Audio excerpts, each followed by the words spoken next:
अरबों का एक मशहूर बुत जो सफ़ा और मरवा पहाड़ियों पर पूजा जाता था।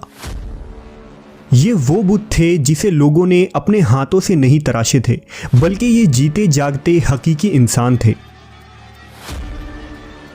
उन्होंने खाने काबा के अंदर ऐसा क्या जुर्म किया था जिसकी वजह से अल्लाह ने उन्हें ऐसा खौफनाक अजाब दिया जो आने वालों के लिए इबरत की निशान बन गई।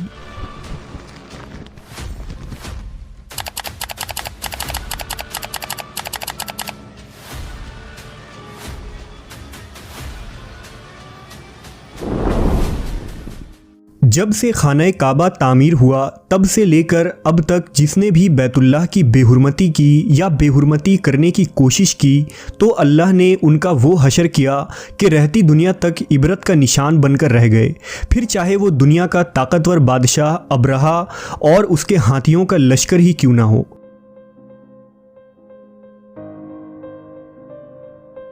इसके अलावा तारीख़ में कई ऐसे वाक़यात मिलते हैं कि जिन्होंने काबा शरीफ की बेहुरमती की और उनको अल्लाह ने दर्दनाक अजाब देकर तबाह कर दिया। इसकी एक मिसाल इसाफ व नाइला है। इसाफ बिन याला और नाइला बिनते ज़ैद दरअसल कबीला बनी जुरहुम के एक मर्द व ज़न थे। नाइला एक खूबसूरत और हसीन लड़की थी जो अपने कबीला में यमन के किसी इलाके में रहा करती थी। ये खूबसूरत हसीना कबीला बनी जुरहम में अपने हुस्न की नुमाइश किया करती थी। वो फहश लिबास पहनकर घर से निकलती थी और कबीला के नौजवान उसके पीछे पीछे चलते थे। हर कोई उससे ताल्लुकात का ख्वाहिशमंद था। उन्हीं लोगों में कबीले के सरदार का बेटा भी शामिल था जिसका नाम इसाफ बिन याला था। इसाफ और नाइला आपस में मोहब्बत कर बैठे और ये मोहब्बत बहुत ही जल्द खबासत में बदल गई। उन्होंने आपस में नाजायज़ ताल्लुकात कायम कर लिए और जब कभी मौका मिलता तो दोनों जिना में मशगूल हो जाते। इस तरह ये सिलसिला यूं ही चलता रहा। जब उनके घर वालों को इसका इल्म हुआ तो वो उनके खिलाफ हो गए, जिस वजह से उनके मिलने पर पाबंदी लगा दी गई। एक दफ़ा का वाक़या है कि बनी जुरहम का एक काफ़िला हज करने के लिए मक्का के लिए रवाना हुआ तो ये दोनों भी उस काफ़िले के साथ हज के लिए चल दिए। काफ़िला मक्का पहुंचा और ये हज के अय्याम थे। उन्हीं दिनों का वाक़या है कि एक रोज़ काबा में लोगों की तादाद बहुत ही कम थी और आसपास कोई भी मौजूद न था। लिहाजा शैतान ने उनके दिलों में वसवसा डालना शुरू कर दिया। वो दोनों खाने काबा में दाखिल हो गए और इस तन्हाई के आलम में जिना करने लगे। उनके इस खबासत और काबा की बेहुरमती पर ज़मीन और आसमान कांप उठा। समुंदर की मौजें जोश मारने लगी और अल्लाह की तरफ से अजाब नाजिल हो गया। हुआ यूं कि जब वो खाना काबा के अंदर बदफेली कर रहे थे तो उसी वक्त उनकी रूहें कब्ज़ कर ली गईं और उनके गोश्त पोश्त के जिस्म पत्थर के बनते चले गए। ये लम्हा इंतहाई खौफनाक और अजीबो गरीब था। दो जिंदा इंसान अजाब इलाही के तहत अब पत्थर के बन चुके थे।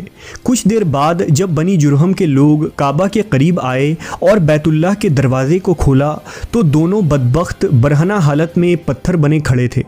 वो ये समझ गए कि ये खबीस अल्लाह की मुक़द्दस घर में किस जुर्म का इर्तिकाब कर रहे थे। लोगों ने दोनों के मुजस्समों को उठाया और बाहर लाकर ज़मीन में गाड़ कर उन्हें खड़ा कर दिया ताकि ये लोगों के लिए इबरत का निशान बना रहे। कुछ दिन गुजरने के बाद मक्का के लोगों ने इसाफ के बुत को उठाकर कोहे सफ़ा के मकाम पर रख दिया और नाइला के बुत को उठाकर कोहे मरवा के मकाम पर रख दिया। सफ़ा और मरवा दरअसल दो पहाड़ी हैं जो हरम में काबा के बिल्कुल करीब ही हैं। उन्हीं दो पहाड़ियों पर चढ़कर और चक्कर लगाकर बीबी हाजरा अलैहिस्सलाम ने उस वक्त पानी की तलाश की थी जब हज़रत इस्माईल अलैहिस्सलाम शेर खार बच्चे थे और प्यास की शिद्दत से बेकरार हो गए थे। इसलिए ज़माना कदीम से ये दोनों पहाड़ियाँ बहुत मुक़द्दस मानी जाती थी और हाजी उन पर चढ़कर बड़े एहतराम और जज्बा अक़ीदत के साथ तवाफ़ किया करते थे। जब इसाफ और नाइला के बुत को सफ़ा और मरवा पर रखा गया तो उनकी सज़ा ये तजवीज़ की गई कि जो शख्स भी सफ़ा और मरवा पर जाए वो उन दोनों बुतों को एक एक जूता मारे। एक दो नस्लों तक तो ये अमल जारी रहा, फिर लोगों ने उन्हें जूतों के बजाय थप्पड़ मारना शुरू कर दिए और कुछ नस्लों बाद लोग उन्हें सिर्फ हाथ लगाया करते थे। इस तरह वक्त गुजरने के साथ लोगों ने उनसे इबरत हासिल करना कम और उनकी ताज़ीम ज़्यादा करने लगे। यहाँ तक कि एक वक्त ऐसा आया कि अरबों ने जाहिलियत की बिना पर उनको मोहब्बत की अलामत करार देना शुरू कर दिया और कबीलों में उन दोनों के इश्क की दास्तानों को फ़ख्र से बयान किया जाने लगा। आहिस्ता आहिस्ता ये मोहब्बत के देवी और देवता करार पाए। 5वीं सदी तक इसाफ और नाइला के उस बुत को अरबों के बड़े बुतों में शुमार किया जाता था, जिनके आगे लोग सजदा किया करते थे और कुर्बानी भी चढ़ाते थे। हज़रत ज़ैद बिन हारिस रज़ी अल्लाह ताला अन्हु बयान करते हैं कि ज़मानाए जाहिलियत में जब मुशरिकीन मक्का बैतुल्लाह का तवाफ़ करते थे तो इसाफ़ व नाइला के उस बुत को छूते थे। मैं एक दफ़ा रसूल अल्लाह सल्लल्लाहु अलैहि वसल्लम के साथ बैतुल्लाह का तवाफ़ कर रहा था, लिहाजा जब मैं उन बुतों के पास से गुज़रा तो उनको छुआ। इस पर आप सल्लल्लाहु अलैहि वसल्लम ने मुझको उन बुतों को छूने से मना किया। मैंने अपने दिल में कहा कि देखूं तो सही कि छूने से होता क्या है, इसलिए दोबारा उनको छुआ।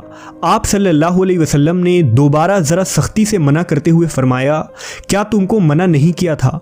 हज़रत ज़ैद फरमाते हैं कि अल्लाह की कसम, उसके बाद कभी किसी बुत को मैंने हाथ नहीं लगाया और मैं कसम खाकर कहता हूँ कि नबी सल्लल्लाहु अलैहि वसल्लम ने कभी भी किसी बुत को नहीं छुआ था, यहाँ तक कि अल्लाह ने आपको नबूवत अता फरमा दी और आप पर वही नाजिल होने लगी।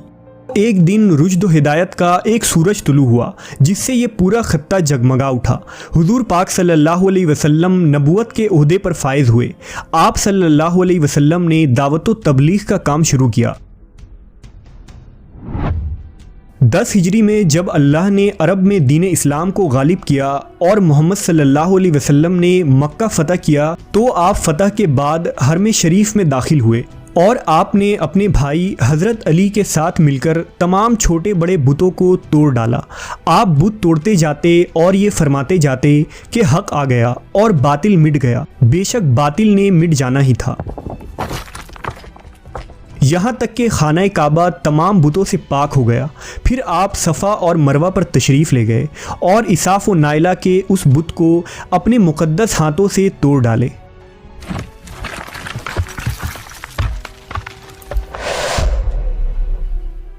हमने देखा कि इसाफ़ व नाइला के इस बुत को लोगों ने बतौर इबरत सफ़ा और मरवा पर रखा था, लेकिन शैतान ने उन्हें ऐसा गुमराह किया कि वो उनकी पूजा करने लगे। सिर्फ यही नहीं बल्कि ज़िना जैसे बदतरीन जुर्म जिसे काबा शरीफ के अंदर किया गया था, लोग इस दास्तान को फ़ख्र के तौर पर बयान करने लगे।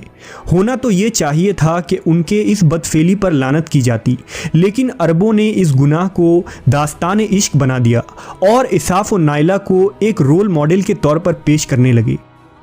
बिल्कुल इसी तरह आज के इस फितने भरे दौर में यही कुछ हालात नज़र आते हैं, जहां अगर कोई शख्स किसी तरह का संगीन जुर्म करे तो लोग उसे हीरो की तरह बतौर नमूना पेश करते हैं। फ्रीडम, आज़ादी ख्याल और लिबरलिज़म के नाम पर हर तरह की खबासत और बुराई को खूबसूरत अंदाज में पेश करके उसकी भरपूर तायीद की जाती है।